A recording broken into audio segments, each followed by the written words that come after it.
તાલુકાના Lakhpat Punrajpar limestone lignite project જીએમડીસીની ઓફિસના શુભારંભ કરવામાં આવ્યું.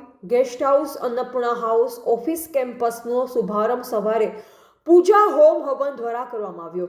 પૂજા અર્ચના શાસ્ત્રી પ્રકાશભાઈ જોશ કપુરાસીવાળાએ કરાવી. મુખ્ય તેમજ યજમાન પુનિતભાઈ ગોસ્વામી અનિલભાઈ લીંબર રહ્યા હતા. ઓફિસની ribbon GMDC Lakhpat Punrajpar project, Pandharo project, Gadhsisa project, Umarsar project, માતાના Madh project, general manager DS Paval Lakhpat Punrajpar, HJ. Dave Pandharo, SD. Bhandari Gadhsisa, AB. Dani માતાના મઢ, એન.એન. મુકલવાર ઉમરસર હસ્તે કાપવામાં આવી.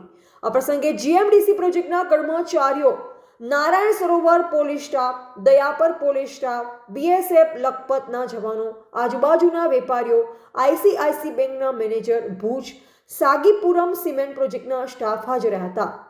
આવતા ટૂંક સમયમાં લખપત પુનરાજપર પ્રોજેક્ટ ચાલુ કરવામાં આવશે. આ કાર્યક્રમ સફળ બનાવવા લખપત પુનરાજપર પ્રોજેક્ટ સ્ટાફ જેસી થાપા સાહેબ, નીતિનભાઈ રાવલ અને મયુરભાઈ કામલિયા તેમજ સિક્યુરિટી સ્ટાફે જહેમત ઉઠાવી હતી. રિપોર્ટર નરેશ ડી વ્યાસ, તંત્રી બનાસી પુકાર, બનાસકાંઠા.